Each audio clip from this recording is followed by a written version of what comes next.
1 bulan 8 57.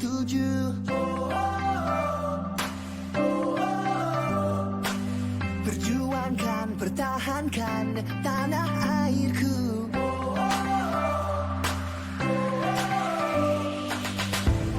Impian aku gemilang baru, satu suara laungkan merdeka. Bangkit semua demi negara, selamanya kita merdeka. Sayangi Malaysiaku, sayangi Malaysiaku, tanah airku. Ini kita punya. Sayangi Malaysiaku, sayangi Malaysia, satu suara laungkan merdeka. Jangan lemah, bangunlah, buat baru semula.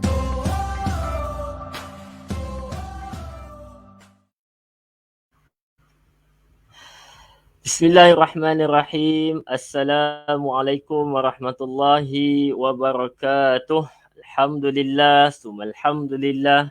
Ashhadu an la ilaha illallah wahdahu la syarikalah wa ashhadu anna Muhammadan abduhu wa rasuluh.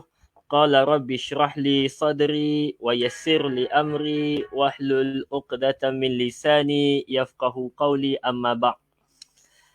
Tuan-tuan, puan-puan yang dirahmati dan dikasihi sekalian, Alhamdulillah, terima kasih saya ucapkan kepada yang baru sahaja menonton. Dapat kita sama-sama berkumpul secara maya pada malam ini di platform Bro Didik Production, di Facebook rasmi Bro Didik Production untuk sembang santai ataupun forum generasi yang merdeka bersempena dengan sambutan Hari Kemerdekaan yang ke-64 pada tahun ini. Jadi seperti biasa, sebelum kita terus kepada perbincangan tajuk pada hari ini, tuan-tuan yang baru menonton, saya minta tolong tulis di ruangan komen clear ataupun tidak suara saya, dan maklumkan juga tuan-tuan, puan-puan yang menonton ini daripada mana. Mungkin ada daripada Selangor, ada daripada Perak, ada daripada Johor ataupun daerah-daerah sekitar Selangor. Boleh tuliskan di ruangan komen untuk sama-sama kita merapatkan ukhuwah secara alam maya pada kali ini. Jadi insya-Allah kita akan mulakan forum kita, perbincangan kita tentang generasi yang merdeka. Untuk maklumat tuan-tuan, kita punya perbincangan dan sembang santai pada hari ini dibawakan khas anjuran Bro Didik Production, satu laman untuk mengajak dan mendidik masyarakat daripada kecil hingga dewasa tentang kepentingan ilmu dengan temanya didik sampai cerdik. Hari ini kita secara langsung di Facebook Bro Didik Production. Sebelum ini kita juga pernah live di YouTube channel Bro Didik Production. Tuan-tuan juga boleh like dan share kita punya program pada malam ini, dan boleh juga pergi ke YouTube kita untuk subscribe YouTube Bro Didik Production untuk dapatkan input-input ataupun bahan-bahan maklumat yang terkini daripada Bro Didik Production. Jadi tuan-tuan dan puan-puan, tajuk perbincangan pada malam ini tentang generasi yang merdeka. Dua ahli panel yang kami bawakan untuk membincangkan tajuk ini, seperti yang tuan-tuan dapat lihat di poster yang telah disebarluaskan. Tanpa melengahkan masa, saya memperkenalkan panel kita yang pertama, iaitu saudara Muhammad Khaidir bin Bustami. Assalamualaikum. Waalaikumsalam. Sihat? Alhamdulillah sihat. Saudara Zaiful sihat? Sihat, Alhamdulillah. Ni saudara Khaidir live daripada mana ni? Saya daripada Kelang, Selangor. Kelang Kelang okey, clear, tak ada hujan apa Tak ada, Alhamdulillah. Okey, Alhamdulillah. Untuk maklumat, saudara Khaidir ini merupakan graduan UKM, ijazah sarjana muda dalam bidang sejarah, dan sekarang ni saya difahamkan sedang menyambung pelajaran dalam bidang master, betul ya? Betul. Okey, jadi tak salah orang lah kita nak bincang tajuk merdeka ni, kita panggil ahli-ahli sejarah. Mudah-mudahan ada perkongsian yang baik untuk kita dapatkan pada malam ini. Jadi untuk terus kita pergi kepada topik dan perbincangan kita yang pertama. Boleh saya mulakan saudara Khaidir? Boleh. Okay, baik. Kita nak sembang pasal generasi yang merdeka. Sejak tahun 1957.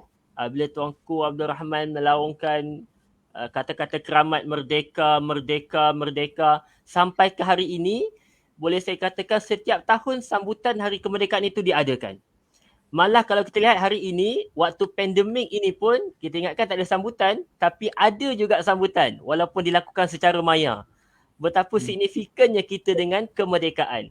Tapi untuk generasi muda, generasi baru ataupun generasi pasca merdeka macam kita ataupun yang lebih muda daripada kita, kadang-kadang kita rasa, oh merdeka. Semua orang sambut merdeka, kita sambut merdeka. Tapi kita tak tahu apa sebenarnya maksud kemerdekaan sesebuah negara itu. Dan mungkin boleh juga Khairil terangkan, bukan sekadar maksud kemerdekaan sesebuah negara, boleh tak terangkan juga apa kronologi negara kita, dulunya Tanah Melayu dan sekarang ni Malaysia, mencapai kemerdekaan itu sendiri. Kadang-kadang kita ni generasi yang menerima negara yang bertuah sudah merdeka ni tak tahu betapa perit payahnya generasi terdahulu mencapai kemerdekaan. Mungkin boleh ceritakan kepada para penonton. Dipersilakan. Okey, insyaAllah. Terima kasih Saudara Zaiful ya. Okey, baiklah. Daripada apa yang saya dapat sebentar tadi, Saudara Zaiful mahu saya menjawab dua soalan. Iaitu pertama, mahu bertanya, apa maksud kemerdekaan sesebuah negara? Dan yang kedua adalah beliau, Saudara Zaiful meminta saya untuk menerangkan sedikit sebanyak mengenai kronologi kemerdekaan negara kita. Supaya generasi kita pasca kemerdekaan ni, lagi-lagi yang terlahir dan mungkin jauh sikit 1980 ke atas, faham ataupun dapat menghargai erti kemerdekaan. Okey, baiklah. Sebelum kita pergi lebih mendalam, baiklah. Pertama sekali, kita kena tahu dahulu secara harfiah ataupun secara literalnya, apakah maksud kemerdekaan. Baiklah, menurut Kamus Dewan Bahasa dan Pustaka, merdeka bermaksud bebas daripada penjajahan, kurungan dan naungan. Okey, selain daripada itu, merdeka juga bermaksud lepas daripada tebusan atau tuntutan serta berdiri sendiri dan tidak bergantung pada yang lain. Penting maksud di sini, apa maksud bergantung, tidak bergantung pada lain ini sangat penting dalam mendefinisikan kemerdekaan. Kan seperti apa yang kita tahu, negara kita telah dijajah bermula daripada tahun 1511. Banyak sebenarnya perbincangan mengenai subjek penjajahan ni. Contohnya, ada setengah sejarawan mengatakan bahawa kita tidak dijajah kerana sepanjang penjajahan itu raja-raja kita masih mempunyai kuasa. Tapi kebanyakan sejarawan yang lain mengatakan bahawa kita dijajah, mana secara tak langsung ataupun secara tidak langsung. Okey, baiklah. Tadi saya menerangkan mengenai maksud kemerdekaan daripada segi literal ataupun segi harfiahnya daripada fahaman Kamus Dewan Bahasa. Okey, baiklah. Tunku Abdul Rahman pula menyatakan bahawa kemerdekaan itu ibarat tempat perhentian dalam perjalanan yang jauh bagi mewujudkan sebuah negara baharu yang berdaulat. Rakyat perlu berkhidmat untuk negara yang baharu, berusaha dengan tenaga dan difikiran bagi mencapai satu bangsa baharu dengan cita-cita keadilan dan kebebasan. Okay, apa yang kita dapat daripada apa yang Tunku Abdul Rahman cakap di sini? Okey, baiklah. Kemerdekaan tu ibarat tempat perhentian dalam perjalanan jauh. Mana kat sini, kita semua masih lagi dalam satu perjalanan. Mana tak berhenti kita pun ini. Bukannya kita merdeka pada 1 Ogos 1947. Itu maksudnya merdeka, tidak. Maknanya selagi kita tidak mencapai, selagi negara kita tidak wujud sebagai sebuah negara dengan bangsa yang adil dan bebas, selagi itu kita tidak mencapai merdeka seperti apa yang dikatakan oleh itu apa yang dikatakan oleh Tunku Abdul Rahman lah, yang menyatakan bahawa kemerdekaan adalah satu tempat perhentian. Maknanya tidak berhenti maknanya bukan daripada 31 Ogos tu maknanya kita merdeka, belum lagi. Panjang lagi sebenarnya untuk kita semua. Tunku Abdul Rahman sendiri mengatakan bahawa rakyat kita semua ni perlu untuk berusaha dengan tenaga dan fikiran bagi mencipta satu bangsa yang baharu. Okey, baiklah. Seterusnya, apa yang kita dapat daripada dua-dua ni, iaitu merdeka ini membawa secara asasnya membasuh kebebasan. Kebebasan sebuah negara daripada terus dijajah oleh penjajah. Okey, setiap negara dunia ini melalui sebuah proses kemerdekaan yang berbeza. Di Malaysia, okey, contohnya sebagai Indonesia meminta Indonesia berperang untuk mendapatkan kemerdekaan. Manakala negara kita menggunakan soft negotiation. Perbincangan secara lembut melalui rombongan kemerdekaan 1496 untuk meminta untuk kita membincangkan kemerdekaan kita dengan pihak penjajah kita, iaitu British. Okey, baiklah. persoalan yang kita perlu tanya kepada diri kita ataupun kepada penonton, kenapa perlu kita merdeka? Kenapa kita tak boleh kenapa kita tak boleh biar dijajah saja? Okey, baiklah. Zainal Abidin Ahmad ataupun Zakbar, seorang pemikir Melayu yang ulung, menyatakan bahawa kita ni perlu merdeka ataupun bebas supaya kita berubah daripada segala perbuatan dan kepercayaan yang bodoh yang mematikan akal dan menyekat kemajuan kepada perbuatan dan kepercayaan yang cerdik, membebaskan fikiran dan menggalakkan kemajuan. Nampak tak sebenarnya dekat sini, apabila bangsa kita ni dijajah, apabila tanah Melayu ni dijajah, kita tak boleh menggerakkan kemajuan tu dengan keupayaan kita diri sendiri. Kita tak boleh bergerak selangkah ke hadapan kerana kita, seperti apa saya cakap tadi, merdeka tu tidak bergantung pada orang dulu. Kita ni mengharapkan British untuk memajukan kita. Kita yang buka jalan dia yang ni. Tapi sekarang ni apabila kita dah merdeka, kita punya pencapaian, kita punya kejayaan, semuanya atas usaha rakyat Malaysia sendiri. Itu yang kita mahukan sebenarnya. Okey, baiklah. Itu tadi saya menjawab ke soalan pertama, iaitu apakah maksud kemerdekaan, supaya generasi ini faham bahawa apa itu kemerdekaan yang perlu mereka fahami dan hayati. Kerana rasanya semua tahu, faham tak? Semuanya tahu bahawa merdeka itu maksudnya bebas, tetapi sebenarnya banyak lagi maksud yang mendalam mengenai merdeka ini yang perlu dihayati supaya kita dapat mencapai ataupun kita menghayati kemerdekaan yang tak tahu kita sambut, seperti apa yang saudara Zaiful sebutkan sebentar tadi. Okey, baiklah. Yang kedua, saya ingin menjawab menurut soalan mengenai kronologi kemerdekaan. Baiklah, seperti yang kita belajar di sekolah ataupun di dalam silibus yang disediakan oleh Kementerian Penjajahan Malaysia, rasa kita selalu belajar bahawa bermula kita dilajah oleh Portugis. Selepas tu kita telah dilajah oleh Belanda. Lepas tu kita pergi pula kepada Inggeris. Lepas tu Jepun ambil alih selama 3 tahun. And then British ambil balik negara kita ni. Okay, baiklah, itu ialah kronologi yang biasa yang kita faham. Tapi kita kena faham bahawa usaha ataupun usaha kemerdekaan ini yang paling penting bermula pada Perang Dunia Kedua, iaitu selepas Jepun menjajah tanah Melayu. Bukanlah sebelum Perang Dunia Pertama itu ada juga fasa, tetapi hanya menimbulkan kesedaran. Dan sebenarnya pada sebelum Perang Dunia pada Perang Dunia yang Pertama, berlakunya ataupun parti politik yang pertama, iaitu Kesatuan Melayu Muda, telah meletakkan matlamat untuk mencapai kemerdekaan. Maknanya sebenarnya ada je usaha untuk merdeka sebelum Perang Dunia Kedua, tetapi usaha itu adalah melalui kesedaran sahaja. Tetapi apabila Perang Dunia Kedua, banyak agenda-agenda ataupun keinginan rakyat yang telah membuat-buat banyak faktor yang boleh dilihat ataupun yang biasa kita dengar, contohnya seperti Melayu Union. Apabila kita melihat negara lain, contohnya seperti Filipina, Indonesia, semua merdeka, maknanya terinspirasi negara kita ni untuk merdeka daripada penjajah. Okey, baiklah. Kalau sering ditanya dekat sekolah, saya rasa seperti apa yang kita semua tahu, apakah faktor yang paling penting dalam menolak ataupun dalam mendorong orang di tanah Melayu untuk merdeka adalah Melayu Union. Melayu Union adalah salah satu faktor yang sangat penting yang menimbulkan semangat kebangsaan dalam kalangan orang di tanah Melayu ketika itu. Baiklah, secara ringkasnya, Melayu Union adalah kesatuan di antara negeri, sama sahaja macam sekarang. Cuma bezanya Singapura tidak diletakkan sebagai salah satu kesatuan itu kerana Singapura adalah sebuah pelabuhan bebas yang berjaya ketika itu. Jadi ada 9 buah negeri di bawah Melayu Union.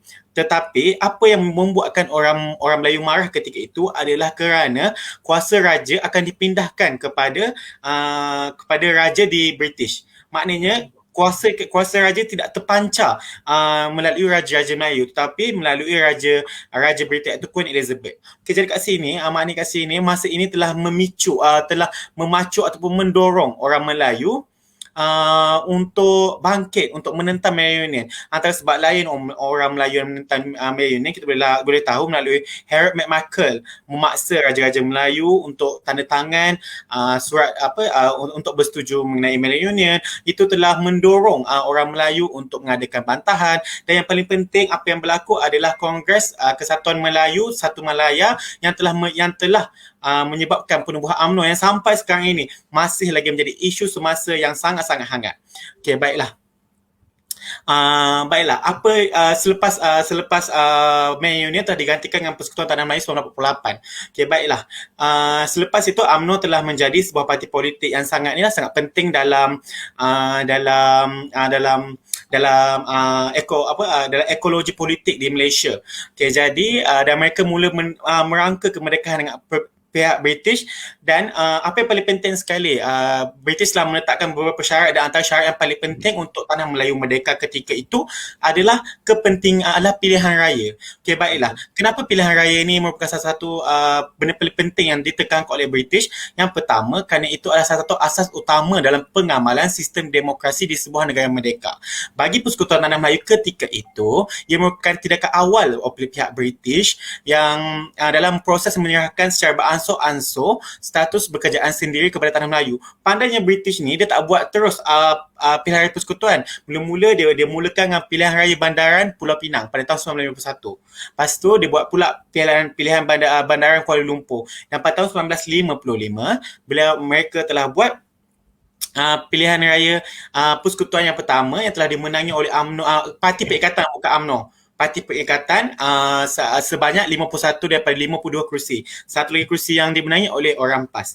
Baiklah, apa yang pentingnya sebenarnya pilihan raya ni? Sampai sekarang pun kita tahu pilihan raya adalah satu-satunya tempat di mana rakyat boleh menjalankan sumber demokrasi yang diberikan kuasa oleh dalam perlembagaan. Jadi sebab tu pilihan raya sangat penting pada mana-mana negara.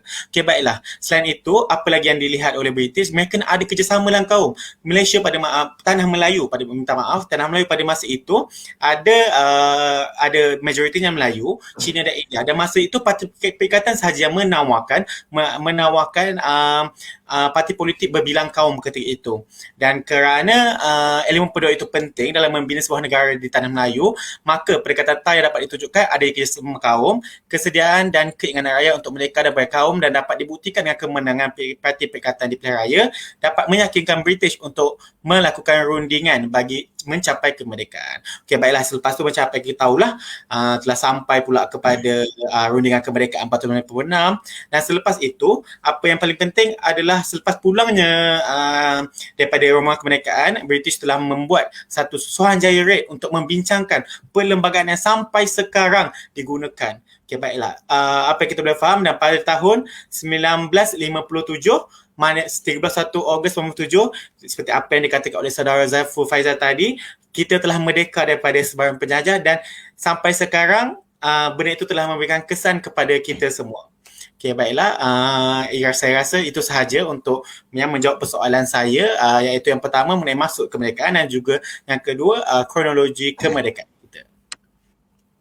Okay, terima kasih banyak saudara Khairi. Memang kalau kita dengar tadi tu sebenarnya tak cukup. Saya bagi jangka masa 10 minit ni memang tak cukup kalau kita dengar dia punya kronologi tadi.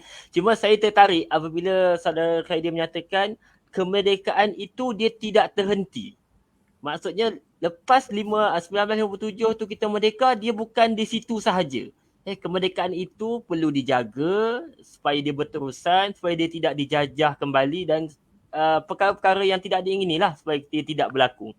Betul. Dan bila saudara Khairi tadi, mungkin ada penonton kita tertanya-tanya, kenapa kadang-kadang sebut Tanah Melayu, kadang-kadang sebut Malaysia. Mungkin ada yang tertanya-tanya, tapi saya simpan dulu soalan tu dekat saudara Khairi. Mungkin boleh jelaskan apa beza 1957 dengan 1963, iaitu Tanah Melayu dan juga Malaysia. Sebab mungkin ada yang tertanya-tanya, sekejap sebut Tanah Melayu, sekejap sebut Malaysia.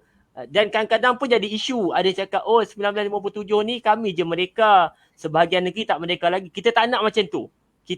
Sebab tu bulan kemerdekaan pun, kalau kita lihat Malaysia, negara kita pun, kita akan buat sebulan tu, selalunya sambutan kemerdekaan akan tamat pada 16 September. Maksudnya kita akan meraihkan kedua-dua tarikh tersebut. Tapi tak apa, yang itu saya simpan dulu dekat saudara Khairi, mungkin boleh jawab sebentar lagi. Kita nak terus kepada panel kita yang kedua. Saya belum lagi perkenalkan beliau. Sebelum itu, tuan-tuan dan puan-puan yang masih menonton dan setia dengan kami, tolong share dan like kita punya page dan share program kita malam ni supaya ramai lagi yang dapat tahu. Malam ni kita bincang tentang kemerdekaan. sempena dengan sambutan kemerdekaan tahun 2021 ini, kemerdekaan yang ke-64. Okey. Jadi saya perkenalkan dahulu panel yang kedua, iaitu saudari Natasha Aiman binti Noh. Assalamualaikum saudari Aiman. Waalaikumsalam warahmatullahi. Boleh dengar jelas ke suara saya? Boleh. Boleh, alhamdulillah. Okey. Saudari Aiman merupakan pegawai Ahli Ehwal Islam Pejabat Mufti Wilayah Persekutuan. Terima kasih banyak-banyak kerana sudi meluangkan masa pada malam ni. Jadi boleh saya teruskan dengan soalan yang berikutnya untuk saudari Aiman? Boleh. Boleh. Okey, tadi kita dah dengar saudara Khaidir jelaskan kepada kita tentang maksud kemerdekaan sesebuah negara. Tapi saya tak nak dia berhenti kepada kemerdekaan sesebuah negara sahaja. Perbincangan kita ni saya cuba nak bawa juga generasi yang merdeka ni juga perlu tahu. Kemerdekaan bukan hanya kemerdekaan sesebuah negara. Mungkin dari segi pandang sudut agama Islam, kemerdekaan itu boleh dibuka dengan lebih luas. Bukan sahaja negara itu bebas daripada penjajahan, mungkin ada maksud-maksud kebebasan lain yang perlu kita ketahui dari sudut pandang agama Islam. Mungkin saudari Aiman boleh perjelaskan. Falyatafadhal mashkura. Okey, terima kasih diucapkan kepada saudara Zaiful. Kita pun macam dah tahu tadi. Dengar ke suara saya sekarang ni? Jelas ke? Dengar. Alhamdulillah. Dengar, jelas. Alright. Saya teruskan Okey, tadi pun kita tahu saudara Khaidir dah bentangkan, boleh kata macam dah cerita sedikit lah. Macam mana kemerdekaan tu dari segi sejarah, kronologinya macam mana kan. Jadi kita pun nak tengok pula sudut pandang Islam. Sebenarnya apa yang Islam pernah cakap pasal merdeka? Macam kiranya Islam ni dia ada ke tak ada cakap pasal merdeka? Kan? Itu yang kita nak tahu. Jadi sebelum kita pergi kepada kisah-kisah yang kita nak ceritakan sedikit berkenaan kemerdekaan yang terjadi dalam zaman Islam ni, kita nak cerita sikit dulu apa definisi merdeka yang dibawa oleh beberapa tokoh. Okey, pertama Malik bin Nabi. Malik bin Nabi ni seorang tokoh yang terkenal dalam ilmu kita boleh bagi falsafah, ilmu sejarah dan juga ilmu agama lah. Dia tokoh agama lah. Okey, jadi kalau tokoh sakofah kita panggil tokoh peradaban. Okey. Untuk Malik bin Nabi mengetengahkan bahawa kemerdekaan ni bukan semata-mata kemerdekaan yang kemerdekaan untuk membebaskan tanah air daripada penjajah. Tapi lebih kepada kemerdekaan yang sama dengan perjuangan memerdekakan minda kita. Jadi apa sebenarnya yang cuba disampaikan kan dengan memerdekakan minda kan? Tapi itu nanti kita akan bawa lagi. Kita cuba nak tunjuk dulu apakah yang sebenarnya Islam katakan pasal merdeka. Sebab yang kita nampak secara fizikal, memang itulah yang kita memang kena perjuangkan. Pembebasan tanah air, solidariti, apa lagi dipanggil, banyak lagi lah kiranya macam bila kita cakap pasal merdeka ni, dari segi fizikalnya, maksudnya kita bebas daripada penjajahan. Sebab dia ada beza di antara penjajahan dan bawah naungan. Dan dalam Islam, idea yang cuba dibawa ialah kita bebas daripada penjajah dan sekiranya kalau kita macam boleh kata menakluk, kita tak panggil menakluk dalam Islam. Menakluk ni sebenarnya istilah yang digunakan oleh orang yang bukan Muslim. Tapi kalau Muslim, kita lebih menggunakan istilah pembebasan. Itulah sebab kenapa merdeka tu sangat besar sebenarnya dan sangat signifikan dalam kehidupan seorang Muslim sendiri. Sebab tu kita panggil Fathu Makkah. Kita tak panggil penaklukan Kota Makkah, tapi kita panggil pembebasan atau pembukaan. Macam itu. Jadi itulah yang Malik bin Nabi cuba bawa dulu untuk dari segi definisi tu. Okey. Dan antara tokoh lain yang kita boleh ambil juga kata-katanya ialah Buya Hamka yang memang sangat terkenal, seorang tokoh ulama di Indonesia. Okey, beliau katakan juga macam biasalah Buya Hamka ni bahasa dia agak puitis sikit. Jadi sebenarnya mesej yang sama juga yang cuba dibawakan oleh Malik bin Nabi, cuma dihuraikan dari segi yang lebih puitis lah oleh Buya Hamka. Katakan kemerdekaan ialah rasai dengan perasaan jernih, hak yang perlu engkau ketahui. Dan waktu itu engkau rasai apa pula kewajipan terhadap orang lain. Kiranya dia lebih terperinci dari segi kata-kata pula. Tapi boleh kata dari segi mesejnya ialah benda yang sama, perkara yang sama yang disampaikan oleh Malik bin Nabi. Okay. Dan salah seorang tokoh lain yang kita cuba bawakan juga hari ini ialah Syed Muhammad Naqib Al-Attas. Menurut beliau, apabila disebut kebebasan ataupun kemerdekaan lah, dalam Islam boleh kata perkataan, kalau dalam bahasa Melayu, dalam Islam kita banyak guna bahasa Arab lah sebab kita punya teks ataupun scripture kita dalam bahasa Arab kan.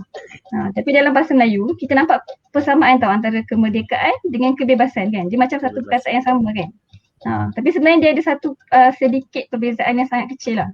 Kalau dalam bahasa Arab kita akan nampak perbezaan tu. Kemerdekaan ni dia lebih kepada macam pembebasan yang sangat umum lah, lagi umum. Tapi bila kita sebut kebebasan, di kat sini lah sebenarnya kita nak kena perincikan kebebasan tu apa yang dimaksudkan. Dia macam al-istiqlal dengan al-hurriyah tu, dia punya beza. Ya betul. Al-istiqlal tu ialah kita panggil kemerdekaan. Tapi kalau al-hurriyah tu maksud kebebasan. Kalau dalam bahasa Melayu mungkin kita nampak macam sama. Tapi bila kita perincikan dalam bahasa Arab, kita akan nampak sebenarnya perbezaan dia sangat ketara. Sebabnya dalam isu-isu kemerdekaan kita tak gunakan istilah hurriyah. Tapi kita gunakan perkataan istiqlal. Tapi kalau dalam isu-isu kebebasan macam human rights apa semua, kita kat situlah baru kita bincangkan isu hurriyah tu, kebebasan. Tapi kalau kita bincangkan berkenaan kebebasan pula, menurut Syed Muhammad Naqib Al-Attas, kebebasan dalam Islam ialah ikhtiar dan bukan hurriyah yang sebenarnya. Sebabnya ikhtiar ni maksudnya kita memilih perkara yang lagi baik daripada yang kurang baik lah. Ataupun kalau yang antara yang baik dan tidak baik, kita pilih yang baik. Kalau antara baik dan lebih baik, kita pilih yang lebih baik. Sebab itulah dia sebenarnya kebebasan yang sebenarnya. Bukan kebebasan yang boleh kata macam bebas, hurriyah yang macam terlalu tanpa limitasi, tanpa batasan macam itu. Itulah sebenarnya kalau dari segi definisi sendiri, kita dah nampaklah secara jelas kemerdekaan dalam Islam dia bukan perkara yang kecil, dia perkara yang sangat besar dan dia ada perbezaan yang sedikit beza antara kebebasan. Macam tu. Sebab itulah juga seperti yang kita sebut tadi, Fathu Makkah pada tahun ke-8 Hijrah, iaitu yang kita biasa dengar pembebasan kota Mekah. Sebab sebelum tu kita tahu kota Mekah ni memang didiami dan bukan takluki, kita panggil diperintah lah. Dia macam di bawah pemerintahan orang Arab Quraisy. Arab Quraisy ni bukan Muslim. Mereka semua musyrikin lah, mereka menyembah berhala. Jadi pada tahun ke-8 Hijrah, selepas ada perlanggaran kepada perjanjian yang berlaku antara orang Muslim dan juga orang musyrik, Mekah ataupun kota Mekah perlu terpaksa lah dalam keadaan boleh kita terpaksa lah diserahkan kepada kelompok Muslim sebabkan orang musyrikin tu melanggar perjanjian yang diletakkan sebelum tu. Jadi kalau kita tengok kalau sejarah Islam semua, pembebasan yang dilakukan oleh para macam boleh kata ulama ataupun semula daripada zaman Nabi, zaman sahabat dan seterusnya, dia bukan kepada penaklukan. Itulah beza paling ketara. Tapi dia lebih kepada pembukaan. Maksudnya kalau kita faham penaklukan ni dia macam tertutup tau. Bila satu kawasan tu bila kita takluk, macam seolah-olah kita kuasai, kita semua yang bawah dia akan rasa tertekan sebab kita ditakluki oleh satu kuasa lain. Tapi dalam Islam, apa yang disebut dengan istiqlal ni ialah pembukaan. Dia lebih kepada kita memajukan lagi kawasan tu. Sebab itulah pada zaman itu, pada zaman Nabi Muhammad, zaman para sahabat, apabila satu kota dibuka oleh orang Muslim, orang bukan Muslim yang dalam masa zaman itu masih ada kategori zimmi, ada kategori kafir mu'ahad, kafir musta'man, boleh kata non-Muslim yang tidak menentang Islam lah, gitu. Mereka ni sangat menerima pembebasan ataupun pembukaan kota-kota ni di tangan orang Muslim. Sebab apa? Sebab dia orang tahu bukannya kita ditakluk, tapi kita dibebaskan dan kita akan lebih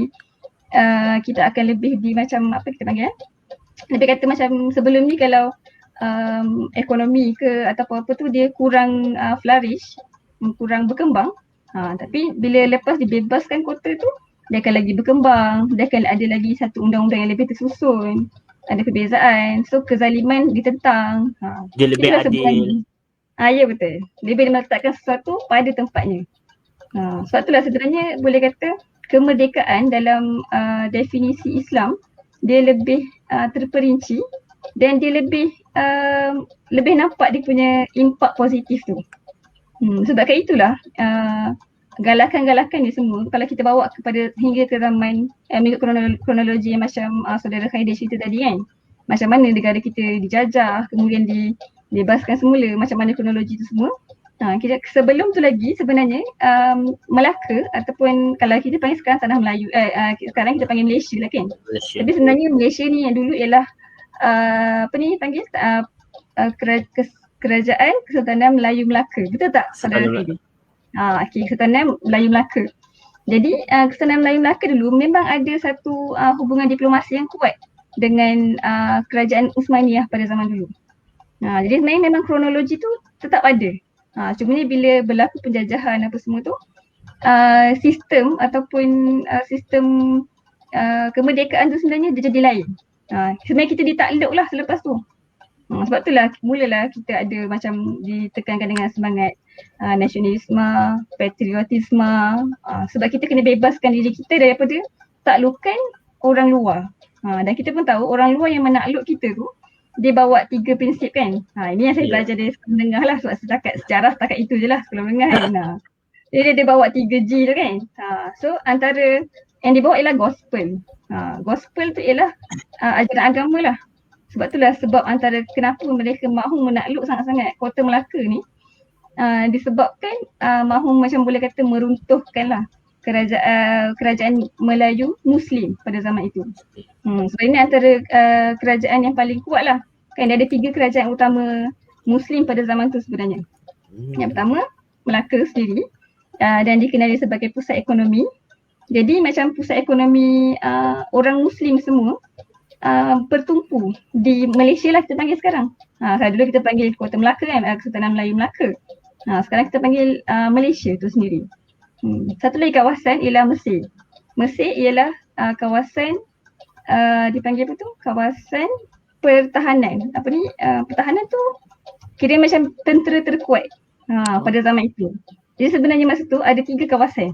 Satu lagi, alamak saya tak ingat satu lagi apa. Tapi memang kiranya masa zaman tu kita ada Muslim ada 3 kuasa yang kuat. Dari segi ekonomi, dari segi pertahanan dan ketenteraan. Dan satu lagi yang saya tak pasti tu. Satu lagi ialah Masjidil Haram, kawasan Mekah Madinah tu sendiri sebagai pusat agama. Jadi kita ada 3 pertahanan masa tu. Ekonomi, pertahanan dari segi benteng pertahanan dan juga pusat agama. Jadi itulah sebab kenapa sebenarnya antara sebab terkuat kenapa macam kita panggil Kristian lah sebenarnya. Kalau kita cakap direct memang Kristian lah kelompok tu sebenarnya yang cuba untuk melawan ataupun cuba untuk menjatuhkan kerajaan mana dulu perbalasan dijatuhkan antara 3 ni. Jadi sebenarnya yang kerajaan pertama yang dijatuhkan ialah Melaka disebabkan sumber ekonomi. Sebab tu dia jatuhkan Melaka dulu. Sebab dia tahu kalau ekonomi lumpuh, semestinya lah nanti pertahanan dia macam mana siapa nak supplykan dia bagi apa? Kalau tak ada duit kan, kalau kata ekonomi Muslim jatuh, macam mana kita nak supplykan tenaga untuk benteng pertahanan yang di Mesir tu?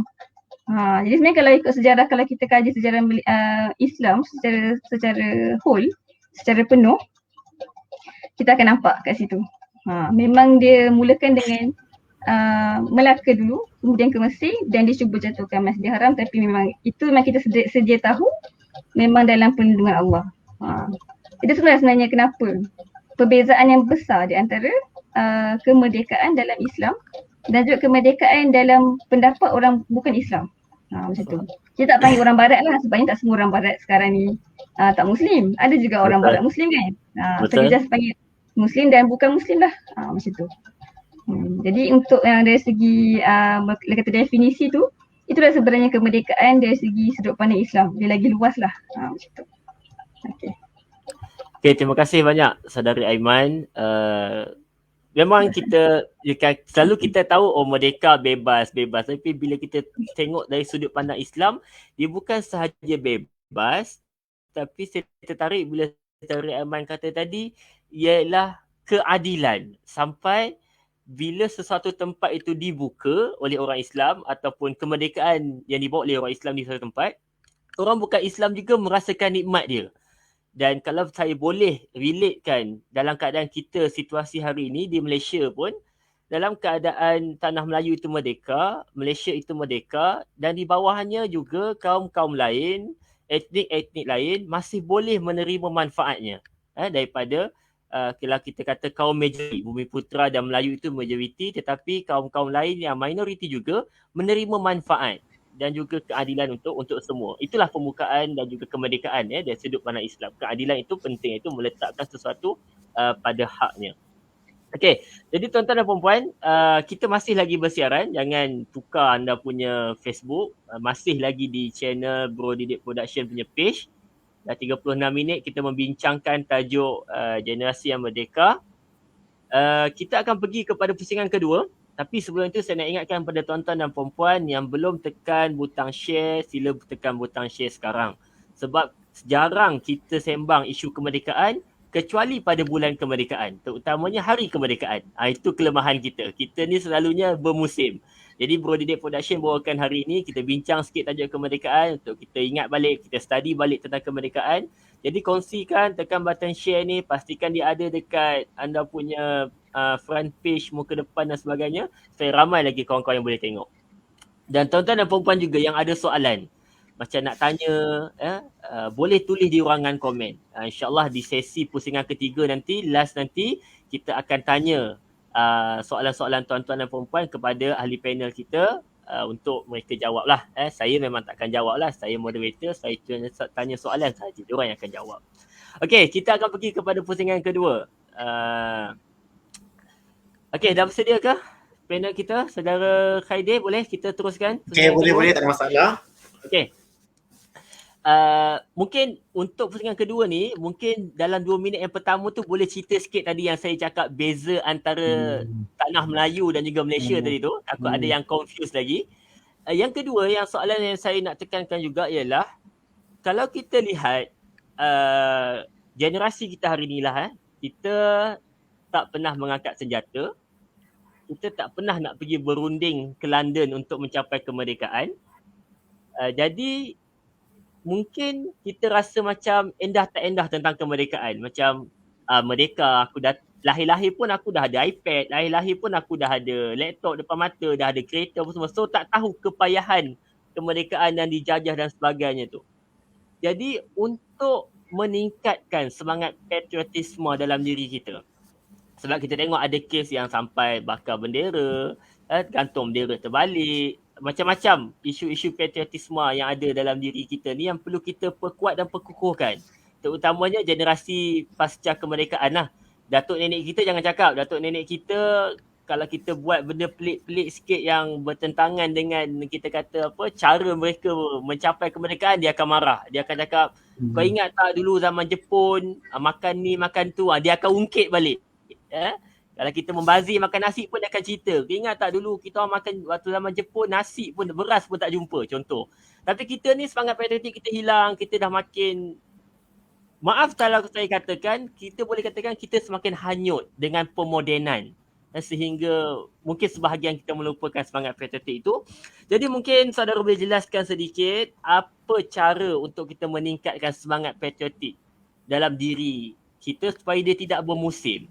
Kadang-kadang macam saya cakap tadi lah, kita ni bermusim. Bulan 8 je baru sembang kemerdekaan. Dia tidak sepanjang tahun. Dipersilakan. Okey, baiklah. Terima kasih lagi sekali kepada saudara Zaiful Faizal atas soalan seperti tadi. Baiklah, pertama sekali saudara Zaiful Faizal meminta saya menerangkan kenapa saya menggunakan istilah Malaysia kepada setengah statement dan kenapa saya menggunakan istilah Tanah Melayu untuk setengah statement yang saya gunakan dalam perbincangan saya tadi. Okey, baiklah, Tanah Melayu adalah satu komponen ataupun satu unit yang dibentuk pada 31 Ogos 1957 di mana terdiri daripada negeri Melayu bersekutu, negeri Melayu tidak bersekutu dan negeri-negeri selat yang tidak termasuk Singapura. Okey, baiklah, itu Tanah Melayu yang kita kena faham. Okay, sebab itu Tanah Melayu pada yang 1957 tidak termasuk dengan Sarawak dan Sabah. yang seperti apa yang seperti apa yang kita tahu Malaysia pada sekarang ini, termasuk dengan Sarawak dan Sabah iaitu Borneo tu. Okay, baiklah. Malaysia ini merupakan satu unit daripada Persekutuan Tanah Melayu, Sarawak dan Sabah yang terbentuk pada 16 hari bulan September 16 September 1993. Betul kan? 16 September 1993 kan? Okay, betul. Sebab tu kalau terminologinya kita gunakan Persekutuan Tanah Melayu untuk kita merujuk kepada apa yang berlaku pada Semenanjung Tanah Melayu ataupun negeri yang saya sebut tadi sebelum 16 September 1993. Dan selepas 16 kita sebut semua benda tu, semua unit itu sama ada Persekutuan Tanah Melayu ataupun Sarawak ataupun Sabah, semua dalam Malaysia. Itu semua itu bagi saya dalam bidang akademik namanya terminologi lah ataupun segi istilah-istilah. Sebab tu contohnya kalau penggunaan istilah itu bagi saya adalah penggunaan sangat penting lah dalam kita memahami kita punya pemahaman mengenai sejarah lah, apa beza Tanah Melayu, apa beza Malaysia. Kadang-kadang ada orang yang sangat rigid dengan benda-benda macam ni, betul tak? Faham tak? Kenapa sebut Sabah tu sebagai Tanah Melayu? Sebab tu kita sebagai orang Malaysia kita kena faham benda ni. Itu untuk menjawab soalan pertama daripada saudara Zafar Faizal tadi lah.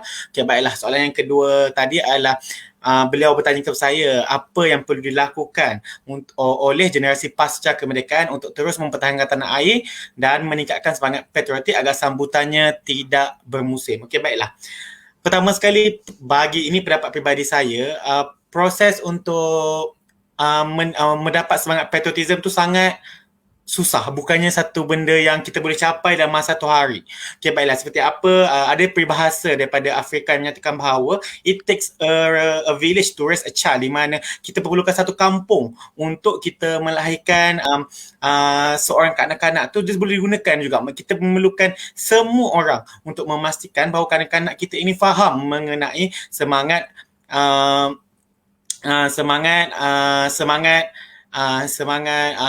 patriotism ni. Okay, baiklah. Tapi apa tindakan yang paling penting bagi saya yang boleh mencapai kepada semangat patriotism ni? Okay, baiklah. Tindakan yang pertama yang saya boleh ambil adalah melalui pembacaan. Okay, bagi saya selaku penuntut sejarah di universiti, membaca itu sangat penting, di mana kita dapat merasakan sendiri bagaimana proses kemerdekaan, bagaimana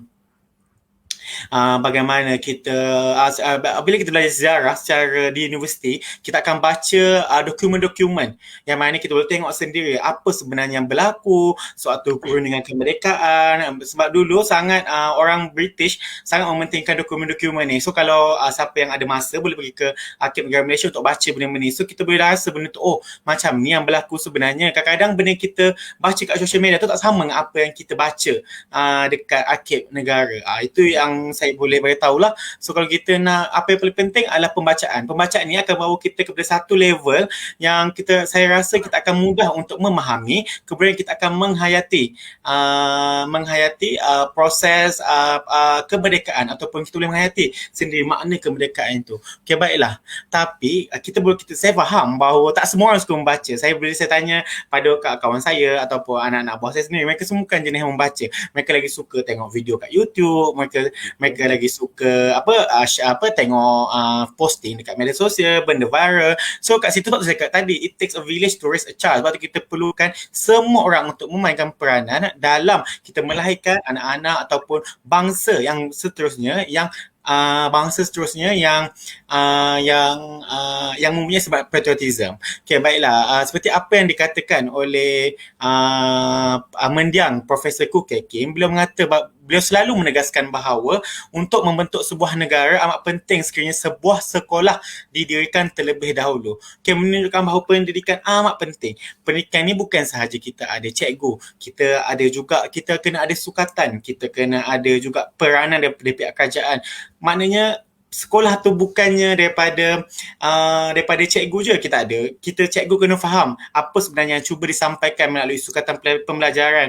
Mak bapak di rumah kena pantau anak-anak dan boleh bertanya ataupun berkomunikasi, bertanya apa sebenarnya maksud sebenarnya. Satu saya kata benda ni memerlukan komuniti untuk memastikan anak-anak bangsa seterusnya yang bangsa kita yang pasca kemerdekaan ni untuk faham benda tu. Itu bagi saya itu adalah benda yang paling penting lah. Sekolah ni memang memainkan peranan yang sangat penting seperti apa yang saudara Iman kata tadi. Dia tahu bahawa Kesultanan Melayu Melaka ni dijajah oleh Portugis dengan golden 3G, gold gospel and glory. Itu adalah pemahaman. Sebab tu saya kata tak semua orang belajar sejarah sampai peringkat universiti. Ada yang sampai peringkat sekolah menengah saja. Sebab tu betapa pentingnya pendidikan sejarah di sekolah. Sebab pendidikan sejarah sekolah ni akan menjadikan satu platform untuk kita menjadi rakyat yang ada semangat patriotism. Apabila kita kenal negara kita, apabila kita faham proses kemerdekaan di negara kita, kita akan tahu macam ni rupanya pejuang-pejuang kemerdekaan pada zaman dulu memperjuangkan kemerdekaan. Bukan mudah sebenarnya. Kalau saudara baca dulu, bukan mudah sebenarnya. Negara kita nak mencapai kemerdekaan daripada dijajah oleh Portugis, pergi pula kepada Belanda, pergi pula kepada British, kena serangan Jepun, lepas tu kita ada pula komunis ambil alih selama 14 hari, kena ambil balik dengan British. Dia bukan kita dijajah lebih daripada 5 kita start 1511, kita dapat 957. Lebih 300 tahun lebih kita dijajah. Bukan satu perjalanan yang sangat mudah untuk kita sampai ke tahap ini. Kita mampu berdiri dekat pada tahun 2021 ni, kita dah sambut tahun yang ke-94. Bukan satu proses yang sangat mudah. Sebab tu untuk kita memastikan generasi pasca kemerdekaan ni dapat merasa erti kemerdekaan atau memaknai makna kemerdekaan tu, benda yang paling penting adalah seluruh komuniti kena bekerjasama. Seperti apa yang saudara Zaiful Faizal kata, kenapa tak musim? Pada pendapat saya, tak ada masalah pun jikalau benda ini memusim, kerana yang penting adalah apa yang mereka dapat sepanjang musim ini. Bagi saya itu yang paling penting lah. Contohnya sepanjang seperti apa saudara Zaiful Faizal tadi kata, bahawa sambutan biasanya daripada awal bulan 8 sampai ke 16 September 1993. Selagi kerajaan ataupun semua individu memainkan peranan dalam mempromosikan atau memberitahu apa sebenarnya pentingnya kemerdekaan ini, apa sebenarnya pentingnya pembentukan Malaysia ni. Jadi saya rasa tak ada masalah kerana mereka sekurang tahu, benda ni aku dah pernah tahu masa zaman masa bulan 8 hari tu. So maknanya tak ada masalah bagi saya untuk musim. Kerana semangat patriotism ni bukan diukur melalui musim bulan 8 itu saja, tak ada. Dia sepanjang tahun kita tahu kita adalah cintakan negara. Okay, itu pandangan saya mengenai soalan saudara Zaiful, macam mana kita nak didik generasi pasca kemerdekaan untuk kita ada semangat patriotism dan tidak memusim. Itu saja. Okay, terima kasih banyak saudara Khairi. Jadi dua yang paling penting, pendidikan daripada awal lagi, sebab itu daripada sekolah lagi, dan sekarang ni Kementerian Pendidikan pun dah letakkan subjek sejarah di sekolah rendah. Sekolah rendah pun tahun 5, tahun 6 dia dah belajar subjek sejarah. Jadi baguslah, macam saya rasa tahun 5, tahun 6 tu pun dah tahu Belanda menjajah, Portugis menjajah tahun 1511. Macam kita dulu kena tunggu tingkatan 1. Waktu zaman saya lah, tingkatan 1 baru belajar. Itu pun waktu tu bab 1 saya ingat lagi, waktu tu belajar apa, zaman Paleolitik, betul. Benda tu lah. Tapi bila dah makin dewasa ni, saya baca-baca ada juga perbincangan dia betul tak betul. Itu tak apalah, kita dah belajar dah lah. Tapi nak ceritanya pendidikan tu tadi daripada awal. Dan yang kedua, bila saudara Khairi sebut, dia tak boleh secara individu. Dia kena berkumpulan dan semua orang kena bersatu untuk membina semangat kemerdekaan dan patriotik itu. Dia tak boleh kita seorang-seorang je semangat patriotik, orang lain tak patriotik. Tak boleh juga. Kita memang kena bersama, terutamanya kita sekarang ni dengan gagasan yang baru, membina satu keluarga Malaysia ni, kita kena meraihkan semua orang dan semua orang kena bersatu untuk meneruskan dan juga memelihara kemerdekaan yang kita kecapi ini. Macam Saudara Khairi cakap, bukan senang. Tonton sebenarnya boleh tengok cerita-cerita yang digambarkan. Sebab macam saya kurang minat membaca, saya lebih suka tengok visual. Jadi bila kita tengok video-video yang telah digambarkan, kita panggil apa, kesusahan mereka nak mencapai kemerdekaan dulu, memang kita sepatutnya rasa lebih insaf dan menghargai kemerdekaan itu sendiri. Betul, saya setuju dengan saudara Zaiful Faizal. Jadi itulah, kita pun masih lagi membincangkan generasi yang merdeka, iaitu kita ni, generasi yang merdeka ni, untuk menghargai kemerdekaan kita. Dan tuan-tuan dan puan-puan, saya lihat di ruangan komen kita sangat aktif pada malam ni. Terima kasih banyak-banyak yang menonton. Saya sangat menghargai sokongan anda untuk menonton kita punya sembang-sembang pada malam ini. Dan banyak juga soalan-soalan yang mungkin saudari Aiman dan juga saudara Khairi perlu bersedia untuk menjawab soalan-soalan yang diajukan oleh penonton di ruangan komen. Mereka memang tertarik sebenarnya isu kemerdekaan ni. Kita nak bincang lagi, nak cungkil lagi apa yang perlu. Cuma Saya nak pergi kepada pusingan kedua ini kepada saudari Aiman. Natasha, bila kita bersembang, Natasha Aiman, bila kita bersembang dan kita berbicara tentang, tadi kita dah tahu maksud kemerdekaan, macam mana Islam mengajar kita cara maksud atau definisi kemerdekaan, dan tadi kita dah tahu juga apa cara kita nak memupuk semangat patriotik dalam diri kita. Sekarang ni saya nak pergi kepada satu tahap lagi, iaitu cara kita menzahirkan kita punya kecintaan kepada negara. Kalau kita lihat sambutan kemerdekaan kita ni banyak cara. Ada yang dulu ini satu perubahan yang baik kalau kita lihat, kalau kita, ini yang saya perasan lah, waktu saya kecil sampai saya sekolah menengah dulu, setiap kali sambutan kemerdekaan kita akan ada konsert Ambang Merdeka. Kalau tuan-tuan masih ingat, kita ada konsert Ambang Merdeka. Tapi 10 tahun kebelakangan ini sampai ke hari ini kita lihat dia sudah ditukar sikit demi sedikit kepada ambang kemerdekaan itu diisi dengan program-program kerohanian, program-program munajat. Saya nampak benda tu adalah perubahan yang berlaku, dan sampai cuma adalah juga dari segi bunga api, mercun semua tu adalah. Cuma yang saya nak tahu, dan juga mungkin penonton juga nak tahu, mungkin saudari boleh jelaskan, ada tak tata cara, garis panduan yang Islam anjurkan untuk kita menzahirkan kecintaan kita kepada sesebuah negara? Sebab kata Islam saya, kalau saya salah betulkan saya, ada hadis yang menyatakan hubbul watan minal iman. Cinta dan kasih sayang kepada negara itu sebahagian daripada iman. Jadi mungkin ada garis panduan yang Islam untuk kita menzahirkan kecintaan kepada negara. Dipersilakan saudari Aiman. Okey. Terima kasih saudara Zaiful. Berkenaan dengan hadis hubbul watan minal iman tu, saya mengikut bacaan saya yang limited lah. Itu bukan hadis tapi satu kata-kata ulama. Tapi ya memang dari segi makna tu memang kita betul-betul bertepatan dengan Islam lah. Cuma dia bukan hadis lah macam tu. Tapi still roh ataupun semangat kecintaan kepada negara tu memang sangat-sangat dianjurkan dalam Islam. Jadi kita pernah tahu tadi kan, kita dah ada disebut sikit semangat patriotik macam mana untuk kita macam biasanya kan orang kata untuk lebih patriotik ataupun untuk lebih menghayati, kita kena tahu dulu pasal perkara tu. Jadi bila saudara Khairi tadi dah cerita pasal sejarah, macam mana kronologi secara ringkas, macam mana kita capai kemerdekaan sampai ke tahap sekarang, baru kita boleh menjiwai apa tu sebenarnya erti kemerdekaan. Tapi sekarang ni, bila kita dah boleh kata pasca kemerdekaan, kita dah sangat boleh kata agak jauh daripada merdeka. Sebab kita dah 64 tahun merdeka kan. Jadi agak jauh kalau kita nak bandingkan dengan situasi tu sendiri macam itu. Jadi bila sekarang ni kan kita ada banyak sambutan yang dijalankan dekat Malaysia.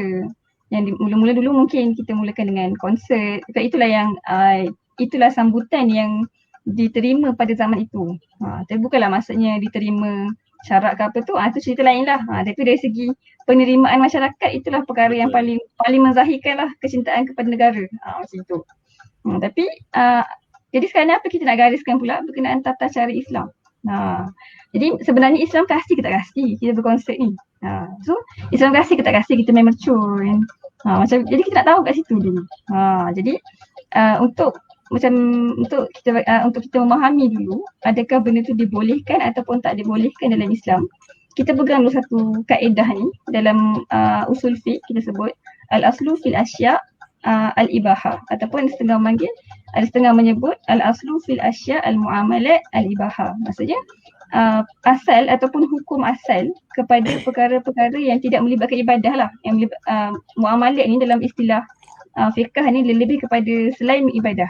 Macam komunikasi, sukan, hiburan, apa sahaja yang tidak melibatkan hal-hal ibadah dibolehkan dahulu. Maksudnya kalau itu perkara baru sampai dekat tempat kita, taklah terus haram, dia akan jadi halal dulu.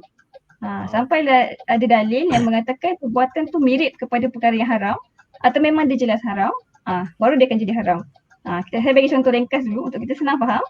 Contoh macam media sosial kan, Facebook. Tak ada zaman Nabi Muhammad. So adakah Facebook ni haram? Contoh kan? Tidaklah, sebabnya dia bukan perkara ibadah dan dia perkara baru. Jadi bila dia sampai kepada kita, dia akan jadi okey dulu. Kita boleh guna dulu. Sampailah bila ada had-had haram tu, kat situ baru haramnya. Contohnya mendedahkan aurat. Contohnya kita mendedahkan diri kita kepada bahaya. Maksud kita berkongsi lokasi kita ke mana-mana kan. Jadi orang bahaya, perkara tu bahaya, jadi itu haram dalam Islam. Jadi Kita itulah yang membawang dekat Facebook. membawang tu paling banyak lah. Boleh kata macam medium yang paling luas untuk kita membawang kan. Macam tu. Itu pun antara perkara yang haram lah sebab kita memang tahu membawang perkara yang salah ialah salah. Tapi kalau membawang tu puji-puji orang apa semua tu, itu kita tahulah membawang yang baik kan. Macam itu. Itu sebenarnya perkara pertama untuk kita tahu dulu sama ada apa yang kita buat tu bertepatan ataupun tidak dengan roh syariat tu. Kita ukur kat situ dulu. Pertama, adakah perkara tu ibadah atau bukan? Kalau itu ialah perkara ibadah tak boleh buat perkara baru. Kita kena ambil apa sahaja yang ada dalam Al-Quran, As-Sunnah dan para ulama kita dah cakap boleh. Macam tu.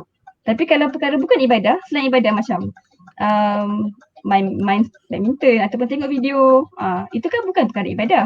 Itu perkara sehari-hari yang kita buat lah macam tu kan.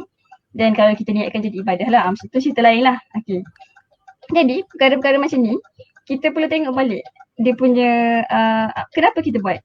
Contoh macam bila kita kata sambut kemerdekaan, orang pasang bendera banyak-banyak kat depan rumah, atas kereta. Jadi kak itu sampai ke tahap pembaziran. Bila sampai ke tahap pembaziran, maksudnya sampai bendera tu sampai jatuh, lepas tu dipijak. Itu jadi salah lah di sisi Islam. Tapi kalau kita memang bendera yang kita pasang untuk menzahirkan kita punya kecintaan kepada negara je. So kita rasa bersyukur lah sebab Alhamdulillah kita merdeka. Kita ada satu negara kita sendiri yang dalam sistem demokrasi yang kita sendiri boleh suarakan pendapat kita. Itu nak kata sistem di Malaysia macam itu. Jadi kita pun macam menzahirkan, kita punya syukur, okay, gantung bendera. Tapi tak membazir-bazir. Macam itu. Okay. Lepas tu apa lagi yang kita biasa buat bila merdeka? Macam kalau kita sambutan yang macam konsert apa semua tu. Itu dia sama je sebenarnya. Tata cara yang sama, kita ambil kepada tata cara kepada perkara-perkara lain. Kalau tata cara contohnya kalau ada konsert, kita tengoklah konsert tu berkenaan apa. Adakah mesej yang cuba dibawa, ada pendedahan aurat ke tidak? Adakah bercampur antara bukan mahram secara berlebihan. Macam itu. Itulah sebenarnya guideline yang kita kena tengok. Perkara yang sama. Tapi kalau kita pun tahu sekarang COVID, mana adalah kan percampuran konsep pun ada yang tak ada yang ada macam itu kan. Jadi boleh kata macam ramai orang lebih dekat dengan Allah lah zaman sekarang ni. So kita nak kata macam part konsep tu haram ke tidak haram tu, itu bukan dah bidang kuasa kita. Sebabnya ramai orang sebenarnya lebih kembali kepada agama. Tapi yang perkara yang lagi lazim kita buat antaranya ialah main mercun. So main mercun tu pula, kita kena tengok pula main mercun yang tahap mana, mercun yang macam mana, di tempat yang macam mana. Adakah berlaku pembaziran yang melampau? Itu sebenarnya sahaja. Islam ni dia taklah terlalu ketat dan tidaklah terlalu longgar. Islam tu di pertengahan, ataupun kita bukan bagi pertengahan lah, Islam tu adalah yang paling sesuai. Kita panggil wasatiyah. Jadi sebenarnya tata cara yang sama untuk kita menzahirkan kemerdekaan. Kalau kita pun tahu kan tadi betapa besarnya makna kemerdekaan terhadap tanah Melayu, Malaysia dan juga kepada kita sebagai seorang Muslim. Jadi kemerdekaan bukanlah perkara yang kecil. Cuma macam mana untuk kita kawal ataupun untuk kita perhati sejauh mana kita menzahirkan kita punya semangat kemerdekaan tu, kita semuanya menilai perkara-perkara macam tu. Satu asas saja. Segala perkara yang baru yang bukan berkait dengan ibadah dibolehkan. Sehingga datang dalil yang mengharamkan perkara tersebut. Tapi biasanya dalil ni dia tak haramkan total. Dia mesti ada part-part. Contohnya boleh main mercun tapi ada tapi. Contohnya main mercun setakat untuk menzahirkan macam itu, contohlah itu memang uruf dekat tempat kawasan tu, memang main mercun lah perkara yang paling menzahirkan kegembiraan. Tapi bukanlah sampai ke tahap mercun yang terlalu banyak, terlalu lama sampai tinggal ibadah. Dia macam ada guideline kat situ. Pembaziran melampau, melibatkan keselamatan. Sebab itulah sebenarnya bila perkara tu melibatkan keselamatan, dia jadi bahaya, automatik jadi haram. Macam itu. Sebab itulah sebenarnya kita kena berpada-pada. Sebab ada lagi banyak cara. Kalau kita dah tengok ini cara-cara yang biasa kita buat dalam masyarakat kita kan. Tapi apa lagi cara yang dianjurkan pula oleh Islam? Dianjurkan oleh Islam sama je macam mana dalam upacara ataupun yang upacara-upacara keagamaan kita yang lain lah, macam bila masuk bulan Ramadan. Apa sebenarnya apa yang kita banyakkan? Kita banyakkan ibadah. Bila masuk 10 Zulhijjah atau 1 Zulhijjah lah, mula bulan Zulhijjah, kita perbanyakkan lagi ibadah kita. Samalah perkara yang sama juga bila kita untuk menzahirkan kemerdekaan, kesyukuran kita dengan kemerdekaan negara kita ni sendiri. Kita banyakkan lagi ibadah kita banyakkan lagi ilmu pengetahuan kita banyakkan lagi mendekatkan diri kita dengan perkara-perkara yang boleh buat kita rasa bersyukur. Sebabkan perkara ni, jadi bila kita dah perhatikan dulu sekeliling kita, adakah kita dah buat perkara yang betul ataupun salah, maka kita terus lagi macam pupukkan lagi rasa bersyukur kita tu dengan pelbagai cara. Dan setiap orang ada cara masing-masing untuk menunjukkan kesyukuran masing-masing. Jadi itu kita boleh, tak ada masalah kalau seorang yang patriotik dia suka pegang bawa bendera sana sini kan, contohnya jogging pagi-pagi pakai bendera, contohnya pegang bendera kan, jogging. Dia suka macam tu. Itu sangat bagus, tak ada masalah. Asalkan dia tak membahayakan diri lah, bukan dekat tengah jalan macam tu. Itulah sebenarnya Islam ni, dia sangat mudah. Dia cuma ada satu guideline, kita just follow the guideline, masukkan sifir tu, so kita akan tahu sama ada perkara tu dibolehkan atau tak dibolehkan dalam Islam. Itu sahajalah. Panjang juga sebenarnya, tapi itulah sahaja. Okay. Terima kasih banyak Saudari Aiman atas penjelasan yang cukup baik tentang garis panduan. Macam Saudari Aiman kata tadi, Islam ni kita pegang dua dalam kaedah fiqh, dalam bab muamalat ataupun bab urusan dunia, urusan kita dengan masyarakat, asya al-ibahah, asal kepada satu perkara itu boleh dulu. Kalau ada dalil baru tak boleh. Dalam bab ibadat pula, dia terbalik. Al-aslu fil ibadat at-tawakkuf ataupun al-man'u. Tu asal dalam beribadat ini terhenti ataupun dia dilarang. Boleh tiba-tiba bangun malam ni, aku semalam dapat ilham mimpi nak solat isyak 5 rakaat. Tak boleh.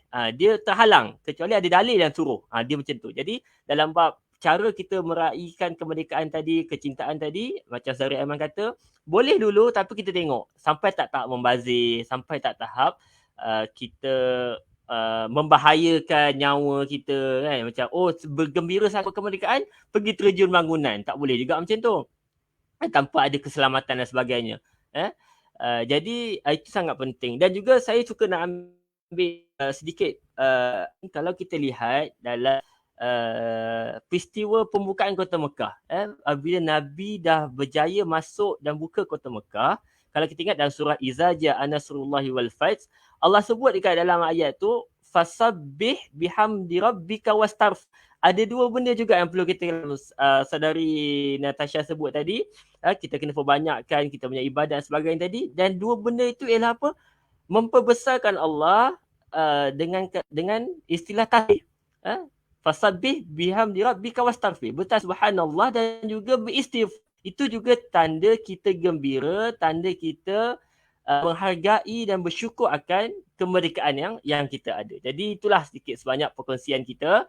Dan sedar tak sedar, tuan-tuan dan perempuan dan panel, dah 1 jam kita bersiaran. Dan saya rasa tak puas sebenarnya. Banyak lagi benda-benda, persoalan-persoalan saya nak tanyakan kepada ahli panel kita. Dan saya sangat yang terus menerus berada di depan laptop, depan menyaksikan kita punya perbincangan generasi yang merdeka pada malam ini. Jadi kita boleh terus ke pusingan ketiga ahli panel untuk soalan daripada penonton. Boleh, tak ada masalah. Okay, kita cuba ambil beberapa soalan. Kita pergi kepada saudara Khairi dulu. Soalan daripada Neratillah Sani. Okay, soalan dia. Dia tulis siap-siap dah. Soalan panel 1. Memang dia dah tanya terus ada Khairi lain ni. Dia cakap, apakah cabaran utama Tunku Abdul Rahman setelah negara mencapai kemerdekaan pada tahun 1957? Maksudnya balik daripada London, dah umur merdeka apa semua. Apa cabaran pertama sekali yang dihadapi oleh Tunku Abdul Rahman? Okey, dipersilakan. Okey, baiklah, terima kasih kepada saudara Zaiful Faizal. Okey, baiklah, sebelum saya menjawab kepada soalan daripada saudari Nur Atila Sani. Okey, baiklah, tadi ada kawan saya message, kawan saya tengok live ni, dia kata tadi saudara Zaiful Faizal ada sebut budak belajar sejarah dia, darjah 5, darjah 6, tapi sebenarnya belajar sejarah dari darjah 4 ke darjah 6. Dia nak beritahu lah, mula dari darjah 4 dah mula belajar sejarah sekarang. Dulu zaman-zaman kita belajar daripada form 1 kan, sekarang darjah 4 dah mula belajar sejarah dah lah. Okey, baiklah. Sekarang ni saya jawab soalan daripada panel, daripada saudari Nur Atila Sani. Terima kasih atas soalannya. Okey, baiklah. Apakah cabaran utama Tunku Abdul Rahman setelah negara mencapai kemerdekaan 1497? Okey, baiklah. Banyak sebenarnya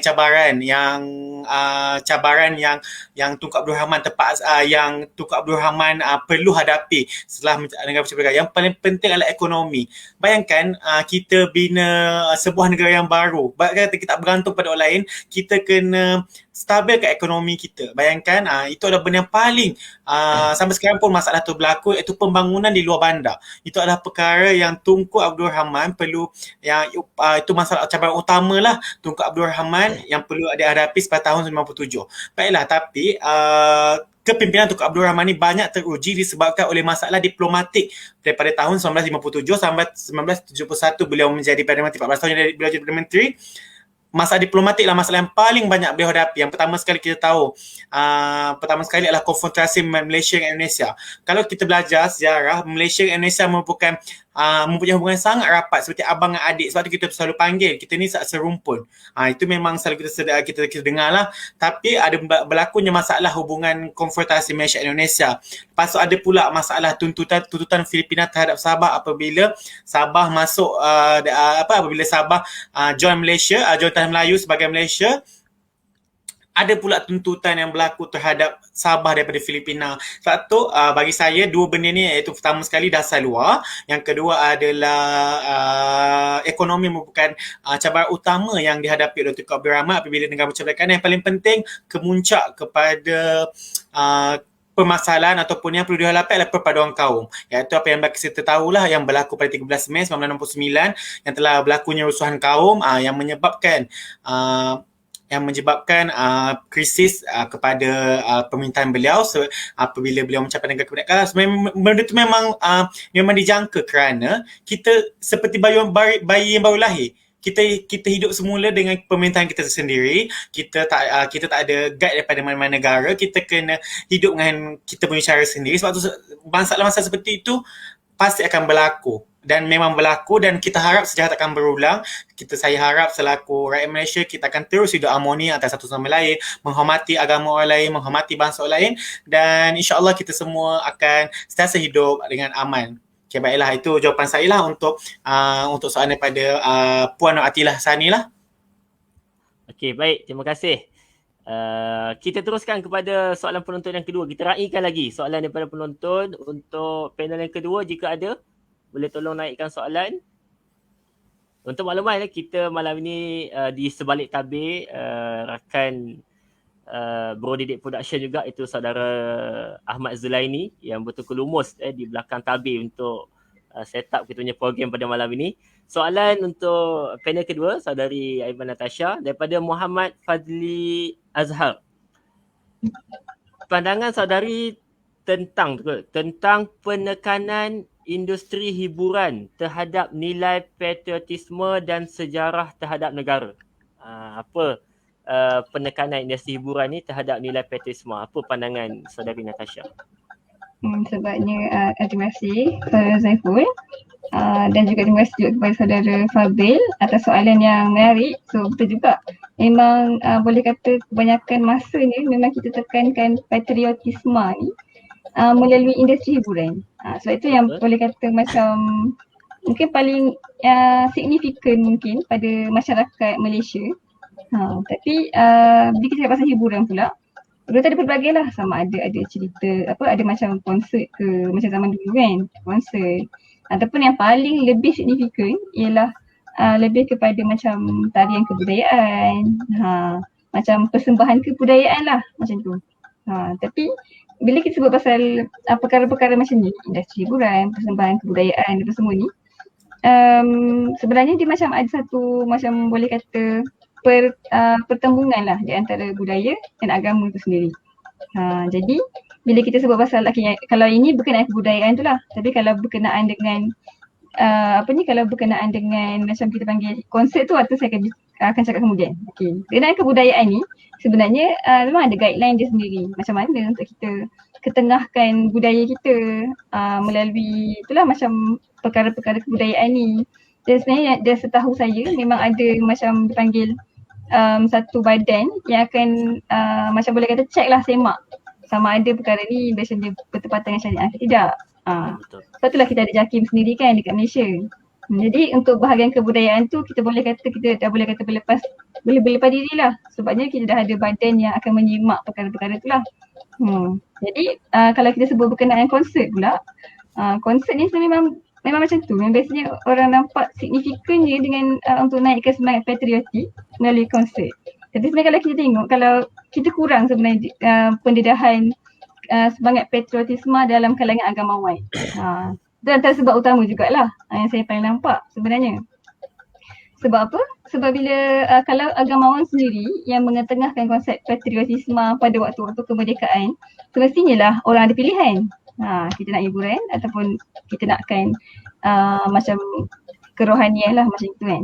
Jadi sudut pandangan saya, sebenarnya ini lebih kepada macam senang cerita, semangat patriotisme perlu juga dijiwai oleh semua golongan. Sebab mesti ada golongan yang akan memilih hiburan sebab bagi dia itulah cara kan untuk menunjukkan patriotisme. Jadi sebenarnya golongan agamawan pun perlu juga untuk kehadapan dan macam kita boleh kata selarikan lah sebab tak ada masalah. Dia bersemangat, memanglah dia orang bersemangat ni dia akan bersungguh-sungguh. Memang macam tu. Jadi bila macam kita nampak perkara tu macam agak berlawanan dengan syariat ke apa, mungkin kita boleh maklumkan kepada agensi-agensi agama, bagi cadangan kepada agensi agama macam mana untuk mereka ni pula ketengahkan. Sebab sekarang memang dah ada lah, banyak jugalah bila kemerdekaan kita buat munajat. Itulah sebenarnya inisiatif untuk kita macam counter back lah kepada industri hiburan ni. Sebabnya macam kemungkinan kita boleh kata macam orang macam jadi kebiasaan. Itu sebenarnya sebab kebiasaan, bukannya sebab dia sukakan perkara-perkara yang kurang bertepatan dengan syariat ni, tapi lebih kepada kebiasaan. Jadi bila kita betulkan kebiasaan tu, mereka akan biasakan yang betul. Itu sebenarnya pandangan saya. Memang boleh kata kebiasaan di Malaysia macam tu, tapi kalau kita sama-sama berusaha menaikkan semangat patriotisme melalui segala cara, segala medium, dan ada kesinambungan lah di antara masyarakat yang harmoni ni, kita akan nampak sebenarnya masalah tu sebenarnya boleh ditangani beramai-ramai. Sebenarnya tak adalah masalah sangat. Boleh kata memang ada guideline-nya. Tapi kalau kita bersama-sama dengan tenaga, benda tu akan lebih selari lah dengan Islam. Macam tu. Okey. Terima kasih. Betul. Macam dululah mula-mula tahun 2012-2013 waktu mula-mula ambang merdeka dia berlawan. Satu side dia buat konsert, satu side dia buat forum ataupun ceramah agama tentang kemerdekaan semua tu.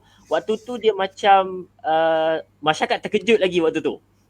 Tapi sekarang ni dia tak terkejut dah, dia jadi biasa, jadi normal. Macam okey je boleh buat. Dan juga hiburan pun kalau saya salah betul kan, selagi mana hiburan tu tidak bertentangan dengan ajaran Islam, maksudnya dari segi menutup auratnya, dari segi ada garis panduannya, hiburan tu boleh diterima.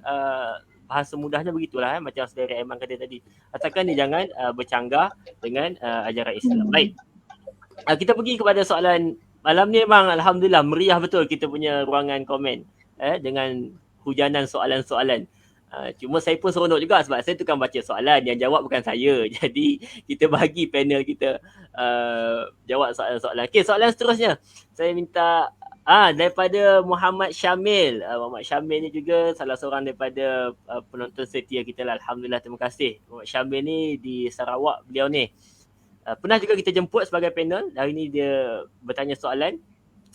Dia tanya, saya ada satu persoalan untuk panel pertama. Okay. Kepada kita, hari ni bagus kita punya penonton dah tahu dah nak tanya panel mana. Jadi saya tak perlu pening kepala nak tanya siapa. Diorang dah tentukan. Kenapa kita memfokuskan komunis dari penjajah yang lain? Sedangkan kalau tak silap, komunis hanya mengambil masa 3 tahun sahaja dalam penjajahan mereka. Okey. Mungkin dia ada typo kat situ sebab yang 3 tahun tadi kalau tak salah saya Jepun, komunis 14 hari. Tapi tak apa, nanti kita dengarlah penjelasan. Maaf jika saya silap, mohon pencerahan, terima kasih. Okey, dia cakap kenapa daripada 1511 tu, Portugis, Belanda, semua tu, kita duk fokus komunis. Padahal komunis ni tempoh dia sekejap sahaja. Itu bahasa mudahnya daripada Muhammad Syamil. Dipersilakan. Okey, baiklah. Terima kasih kepada saudara Zaiful Faizal dan juga saudara Muhammad Syamil atas persoalannya. Baiklah, dia tanya, kenapa kita memfokuskan komunis dari penjajahan lain? Itu yang pertama. Yang kedua, sedangkan pernyataan beliau adalah kalau saya tak silap, komunis memang masa 3 tahun. Setiap apa yang saudara Zaiful Faizal kata betul. Komunis hanya mengambil masa 14 hari sahaja untuk meminta tanah Melayu. Sebab tu kebanyakan sejarawan ataupun ahli akademik tidak meletakkan bahawa komunis ni adalah penjajah. Tapi apa yang paling penting dalam soalan Muhammad Syamil ialah kenapa kita memfokuskan komunis dari penjajah lain. Pertama, bagi saya sebab yang pertama adalah mereka sangat kejam. Kalau kita tahu, kalau saudara Syamil nak tahu lebih mendalam mengenai komunis ni, boleh baca dah buku daripada Dr. Ho Hui Ling. Dr. Hui Ling ni merupakan doktor di Universiti Malaya. Beliau ada menulis buku Pembanterasan Ancaman Komunis Tanah Melayu. Boleh baca buku tu, sangat bagus untuk kita memahami betapa teruknya ancaman komunis ni terhadap tanah Melayu. Dan juga apa yang paling penting adalah komunis ni juga menyebabkan salah satu kenapa negara kita merdeka. Masa dulu, seperti kita tahu, kita ada dalam dunia ni kita ada 2 blok, iaitu blok komunis dan juga blok ni lah, blok demokrasi, iaitu kita belajar dalam sejarah kata 5 tak silap saya, masa zaman kita semualah belajar pasal blok demokrasi dan juga blok komunis lah. Okay, bila blok komunis ni dia orang gunakan teori domino tau. Maknanya apabila satu negara jatuh kepada komunis, negara yang lain akan jatuh kepada fahaman komunis jugalah. Jadi sebab British tak nak Malaysia ni jadi negara komunis, sebab tu diorang cepat-cepat untuk dekolonisasi. Dekolonisasi adalah untuk nyah jajah Malaysia ni, sebab itulah diorang membuka peluang kepada negara kita ni untuk merdeka. Dengan apa yang cakap tadilah, diorang menyediakan peluang pilihan raya, diorang suruh jual pilihan raya untuk bagi pengalaman untuk kita memilih pemimpin sendiri dan sebagainya lah. Itu adalah komunisme. Dan bagi saya faktor yang paling penting juga adalah komunis ni ada yang jahatnya, selepas negara kita merdeka pun mereka masih lagi kacau negara kita. Seperti apa kita belajar, pada tahun 1989 baru komunis, Parti Komunis Malaya dan juga Kerajaan Malaysia menandatangani perjanjian aman yang mereka memang takkan kacau dah tanah Melayu. Nampak tak? Kalau kita tengok kuasa lain, diorang tak kacau pun. Malaysia lepas British ke apa ke, diorang bantu. Contohnya apabila Malaysia tak aman, mungkin mereka akan bagi bantuan daripada segi ketenteraan, iaitu sebab kita ada perjanjian Commonwealth, negara Commonwealth. Itu kita nampak lah. Tapi komunis ni dia still insist on still kacau. Itu mungkin antara penyebab kenapa kita selalu menekankan ataupun rakyat Malaysia memfokuskan komunis dari penjajahan lain. Itu pada pendapat saya, iaitu pertama sekali dia memang kejam lah. 2 tahun 14 hari dia ambil, memang kucak-kacir negara kita. Lepas tu baru British ambil balik, bukanlah kata okey tak okey, tapi keadaan kembali stabil. Yang kedua, seperti saya cakap lah, kita merdeka pun sebabkan ancaman komunis. Yang ketiga, mereka sampai lepas merdeka pun mereka masih kacau kita lagi. Itu bagi saya, kenapa kita ni selalu memfokuskan komunis jahat daripada yang lain. Walaupun semua sama je. Siapa yang less evil je, atau yang biasa kita sebut lah kan, siapa yang paling kurang jahat je. Itu je, semua sama je. Semua pakai topeng yang sama, siapa yang kurang jahat je lah yang kita tahu. Itu jawapan saya lah untuk soalan Muhammad Syamil tadi. Terima kasih atas soalannya, saudara Muhammad Syamil. Okey, saya harap menjawab. Cuma saya tertarik macam betul lah, saya rasa kita kadang-kadang terlepas pandang, kita hanya memfokuskan 14 hari tempoh peralihan Jepun dengan British tu yang komunis ada, tapi kita terlepas pandang yang komunis itu masih terus menyebarkan dakwah-dakwahnya. Betul. Sampailah kita selepas merdeka. Maksudnya ancaman itu lepas merdeka pun masih berterusan, tapi kita terlepas pandang part itu. Ya, betul. Sebab ini saya tambah sikit daripada saudara Zaiful tadi. Sebab tu golongan-golongan yang lahir lepas merdeka pun tahu betapa teruknya komunis. Sebab sampai sekarang kita rasa komunis teruk. Faham tak? Yang zaman-zaman yang dulu pakcik-pakcik kita atau atuk kita, nenek moyang kita lahir 1997. Masa kita lahir, saya lahir tahun 1995. Mungkin nenek saya, moyang saya dah meninggal, tak sempat nak cerita betapa teruknya British lain diorang, tak sempat. Tapi pakcik-pakcik kita yang lahir tahun lepas merdeka, dia boleh cerita teruk komunis ni layan, faham tak? Sebab Betul. mungkin itu salah satu faktor juga sebab diorang kacau kita sampai habis, sampai 99. So orang yang hidup tahun 1980 dia rasa teruk komunis sebenarnya, so dia boleh cerita kat kita, so kita rasa benda tu fokus kepada komunis. Itu saya punya jawapan lah. Betul. Sebab tak ada pula generasi yang nak cerita pasal Portugis kan, sebab terlampau betul jauh lah. dia punya jarak. Betul. Itu logiknya, betul, setuju. Okey, jadi saya harap menjawab soalan tu. Kita pergi kepada soalan terakhir daripada panel. Sebenarnya banyak soalan kalau tuan lihat dekat ruangan chat, tapi dekat ruangan komen. Tapi saya minta maaf, kita pun saya dah pun dah dengan panel waktu-waktu tertentu, jadi kita menghargai tuan-tuan dan puan-puan punya soalan. Nantilah kita akan fikir macam mana nak buat diskusi lain ke dan sebagainya. Okey, kita pergi kepada soalan terakhir untuk saudari Aiman Natasha. Bagaimanakah daripada Hafiz, bagaimana peranan wanita dalam perjuangan kemerdekaan? Okey, ini memang kenalah.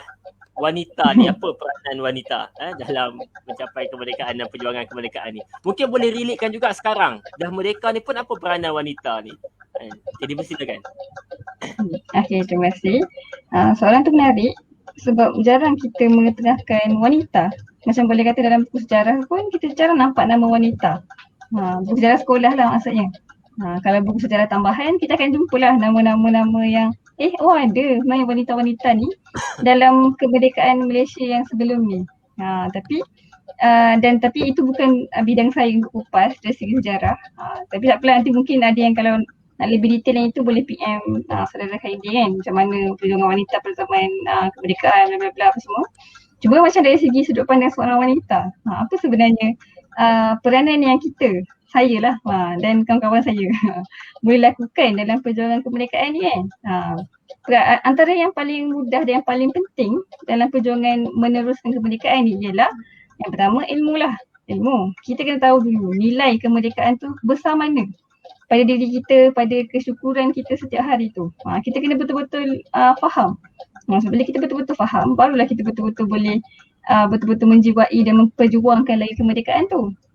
Dan seterusnya lagi, macam kita tahu, wanita ni dia ialah seorang individu yang boleh kata macam pembentuk generasi yang akan datang.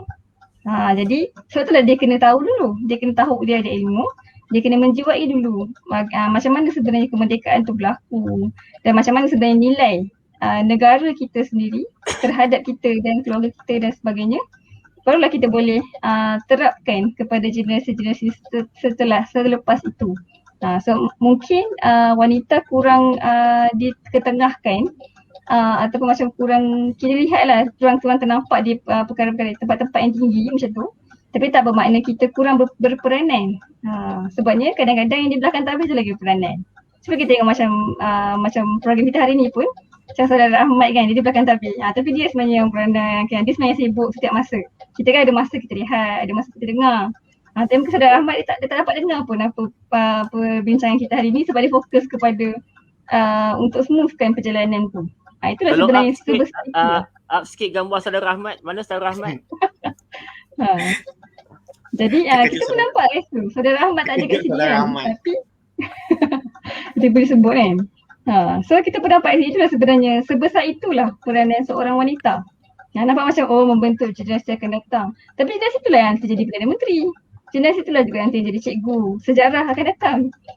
Generasi itu juga lah yang akan jadi duta-duta, diplomat. Jadi sebenarnya peranan wanita ni dia bukan kecil lah, dia sangat besar. Cuma mungkin di belakang tabir kita nampak dia macam kecil, tapi sebenarnya sangat besar. Kalau kita tengok Tunku Abdul Rahman kan, macam biasalah kita baca sajak apa semua tu. Di sebaliknya ada wanita apa kan, wanita tu maknya lah, ibunya, makciknya. Macam sebenarnya kita cuma nampak biasa je sebut wanita ni, kita cuma nampak mak je. Sebenarnya ada lagi banyak lagi kelompok wanita di sekeliling tu. Cikgu pun wanita, doktor pun wanita. Makcik-makcik sekeliling rumah, kadang-kadang itu sebenarnya yang mempengaruhi, membentuk minda seseorang. Sebab itulah bila ada satu kawasan yang dipenuhi dengan ilmu, maksudnya macam kita terapkan keilmuan yang betul dan yang jitulah kepada satu kelompok tu, Itulah sebabnya dia akan melahirkan generasi-generasi yang lebih hebat pada masa akan datang. Yang kalau cerita ni kan macam biasa kalau orang putih kita panggil bedtime story macam tu kan. Tapi kalau orang Malaysia pun ada juga kadang bila nak tidur ke petang-petang. Biasa orang Melayu petang-petang lah sebelum maghrib gitu kan. Cerita pasal apa-apa cerita, mak cerita dengan anak-anak ataupun akak cerita dengan adik-adik kan. Cerita apa-apa saja. Jadi itulah cara yang paling penting untuk kita terapkan kemerdekaan tu sebenarnya. Kita cerita, sampaikan lagi cerita tu. Dan sebelum kita nak sampaikan cerita tu pula, kita kena baca. Jadi sebenarnya kita kena teruskan lagi menjiwai erti kemerdekaan tu, barulah peranan wanita tu yang kita mungkin tak nampak tapi peranan yang sangat besar boleh sampai kepada generasi yang akan datang dan teruskan lagi kemerdekaan kita dengan sangat harmoni. Tak bergaduh, terapkan perkara yang baik, macam tu. Sama juga sebenarnya kalau kita kaji sejarah, tapi tu mungkin nanti siapa yang berminat untuk tahu lebih mendalam berkenaan tu, boleh PM lah saudara Khairil tu. Macam dia macam banyak benda nak ceritakan sebenarnya daripada lihat muka tu, nampak dah. Gitu. Itu sahaja dari sudut pandang seorang wanita.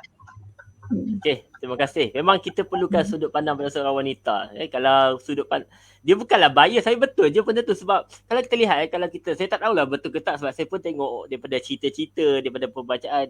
Katanya Tuanku Abdul Rahman nak ke London, wanita-wanita ni mengeluarkan emas daripada tangannya, gelang rantai digadai untuk tiket penerbangan sebagainya. Itu juga pengorbanan wanita yang orang tak nampak.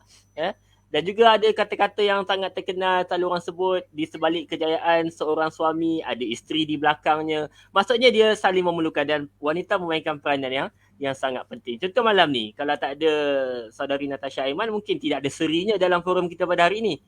Mungkin begitu, itu juga salah satu peranan untuk kita sama-sama bincangkan. Jadi, terima kasih banyak kepada yang bertanya. Sedar tak sedar hampir 1 jam 30 minit kita bersiaran langsung di Facebook Bro Didik Production. Untuk kesimpulannya, saya terpaksalah menghentikan setakat ini. Walaupun ramai yang akan marah saya kenapa tak sambung lagi, saya pun terpaksa. Muhammad Syamil, terima kasih panel sangat jelas. InsyaAllah saya akan cari buku tersebut. Mohon share link Shopee untuk saya beli buku. Okay, tak apa, nanti adalah tu diorang komen balik ke apa ke link. Okay, wanita tulang belakang para pejuang. Okay, good. Yakin Din.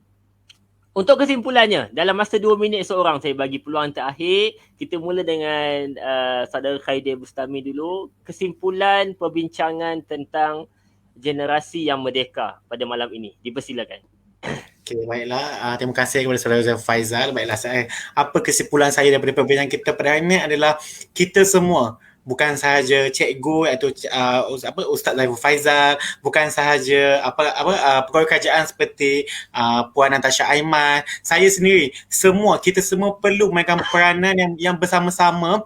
Kita perlu mainkan peranan untuk kita menanamkan rasa cinta kepada generasi kita yang sekarang. Itu benda paling penting sekali. Kita tak boleh letak satu tanggungjawab itu kepada kerajaan, tak boleh. Kita tak boleh letak satu tanggungjawab itu kepada cikgu, tak boleh. Kita kena letak semuanya. Kita semua kena faham sejarah. Kita semua kena ada rasa cinta terhadap sejarah. Kita ada rasa, benda paling penting bagi saya adalah kita kena ada rasa cintalah terhadap kita punya negara. Itu benda paling penting.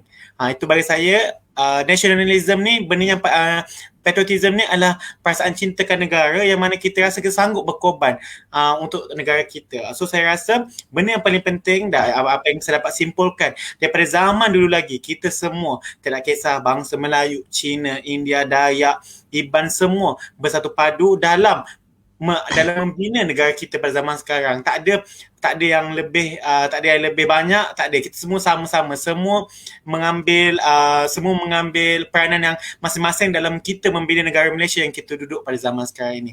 Itu saja kesimpulan saya. Terima kasih banyak-banyak saudara Khairil. So, setia dipersilakan saudari Natasha.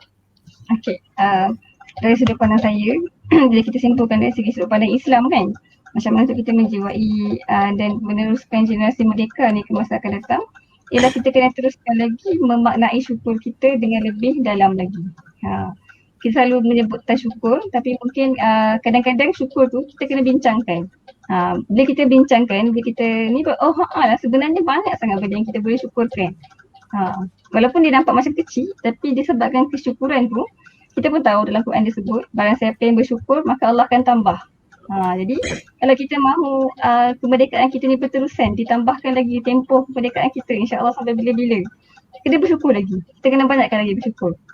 Itulah sebenarnya apa yang Islam ajar. selain guideline-guideline yang kita ada tu lah. Tapi tak ada masalah. Kalau kita tak tahu, kita boleh bertanya. Guideline apa yang boleh, tak boleh, itu ada masalah.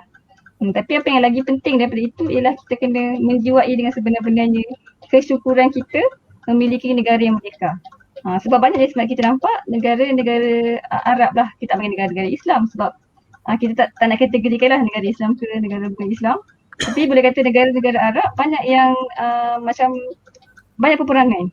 Kita nampak macam mana politik mereka sangat tak kukuh lah, boleh kata macam agak goyah. Jadi bila melihat itu ada yang lari ke sini, lari ke sana, macam banyak-banyak tempat yang mereka lari. Jadi bila kita melihat itu secara zahir pun kita akan lebih bersyukur dengan apa yang kita ada sekarang. Begitu. Jadi kita mesti kena bersyukur dengan negara kita sendiri. So, Alhamdulillah. Itu sahaja. Okey, cukup cantik. Dia punya kesimpulan tu kita tutup dengan Alhamdulillah. Jadi itulah tadi perbincangan kita pada malam ini. Betul, kita kena bersyukur dengan kemerdekaan yang kita kecapi dan peliharalah kemerdekaan ini sebab inilah tanah air kita. Tak ada lagi dah tanah air lain. Kalau tanah air ini tergadai, di mana lagi tempat untuk kita berpaut? Ia sudah tidak ada. Jadi daripada saya sendiri, saya minta ampun, minta maaf sepanjang saya mengendalikan program pada ini. Ada salah dan silap. Terima kasih juga kepada kedua-dua ahli panel kita. Terima kasih banyak-banyak kerana sudi meluangkan masa dan menerima jemputan kami. Dan saya nak buat dua pembetulan atas kesilapan saya. Pertama tentang subjek sejarah tadi. Sebenarnya diajar di tahap 2 iaitu 4, 5 dan 6. Sebab ini amanah terhadap ilmu. Dan yang kedua ialah tentang hadis yang saya sebut tadi. Hubbul watan minal iman. Dia dah dibetulkan oleh Saudari Natasha dan saya dah buat semakan di Irsyad Al-Hadis siri ke-411 pejabat wilayah Mufti Wilayah Persekutuan dalam tajuk hadis cinta akan negara iaitu hadis hubbul watan minal iman tadi. Pendapat daripada pejabat mufti melihat kepada pandangan beberapa ulama hadis. Tuan-tuan boleh baca sendiri dekat Irsyad Fatwa tu. Tapi saya nak ambil kesimpulan dia. Kami berpendapat bahawa hadis di atas adalah tidak sahih dan palsu. Justru kita tidak boleh untuk meriwayatkannya atau menyandarkannya kepada Nabi melainkan untuk menyatakan akan kepalsuannya. Dan dinyatakan juga di situ akan tetapi tidak salah seseorang itu untuk mencintai negaranya. Macam yang Saudari Natasha beritahu tadi. Atau tempat lahirnya kerana ia termasuk dalam fitrah manusia seperti mana Nabi mencintai tempat lahir baginda iaitu kota Mekah. Cuma statement hubbul watan minal iman tadi kita kena betulkan itu bukan hadis daripada Nabi SAW. Kita tak boleh sesuka hati menyandarkan kepada baginda. Jadi itu permohonan maaf saya secara terbuka berdasarkan apa yang kita bincangkan. Sebab ini amanah kepada ilmu. Saya tak nak saya akan dipertanggungjawabkan atas apa yang saya cakap tadi. Jadi terima kasih banyak kepada ahli panel dan tuan-tuan dan puan-puan atas kesudian menonton kita punya perbincangan. Kalau ada salah dan silap sepanjang diskusi tadi, tuan-tuan boleh sahaja komen terus ataupun boleh hantar mesej ke Bro Didik Production punya page. Kami akan perbetulkan, kami akan ada penambahbaikan. Dan insyaAllah kita ada, tuan-tuan boleh like Facebook Bro Didik Production. Boleh subscribe juga Bro Didik Production punya channel YouTube. Dan insyaAllah kami dalam proses untuk membanyakkan lagi program-program perbincangan ilmiah. Sebab tema Bro Didik Production ialah didik sampai cerdik daripada kecil hinggalah dewasa. Terima kasih banyak sekali lagi kepada ahli panel dan semua yang hadir. Kita jumpa lagi di lain waktu. Assalamualaikum warahmatullahi wabarakatuh dan salam sejahtera.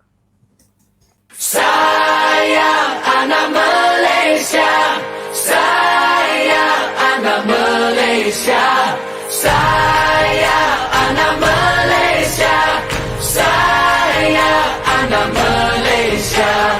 Wow, oh, oh, oh, oh, oh. Wow, oh, oh, oh, oh, oh. 1957 bulan 8 kita merdeka. Setelah dijajah oleh orang Inggris, kami Khazir dan Portugis. Wow, oh, oh, oh, oh, oh. Wow, oh, oh, oh, oh, oh. Dari Perlis ke kota Kinabalu, Rakyat bersatu dan maju. Bumi bertuah, hasil melimpah. Siapa rajin hidup mewah. Sayang anak Malaysia, sayang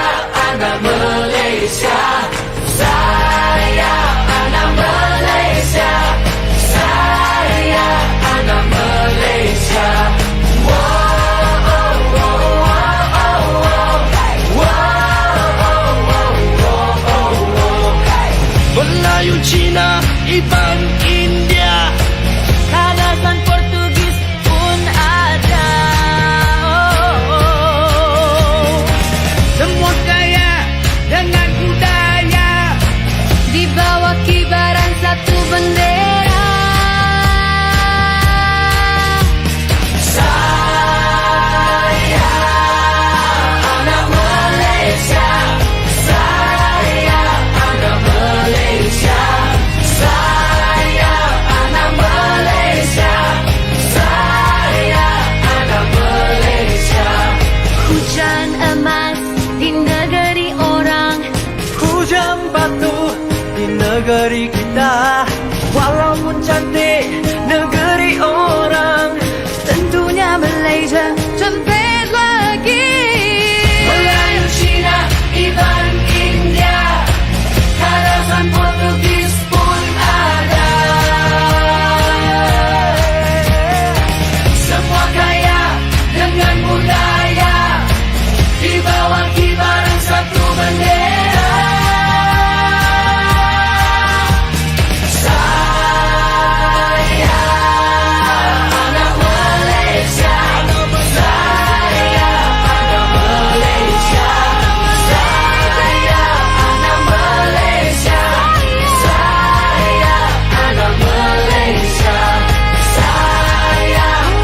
Malaysia, saya anak Malaysia, saya anak Malaysia, saya anak Malaysia, saya anak Malaysia.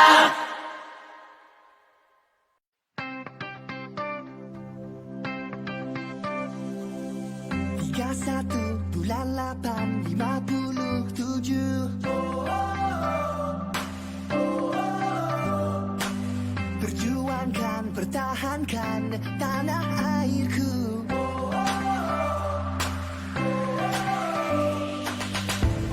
Impian aku gemilang baru, satu suara laungkan bangkit semua demi negara selamanya. Kita merdeka, sayangi Malaysiaku, sayangi Malaysiaku, tanah airku. Ini kita punya. Sayangi Malaysiaku, sayangi Malaysia, satu suara laungkan merdeka. Jangan lemah, bangunlah, buat baru semula.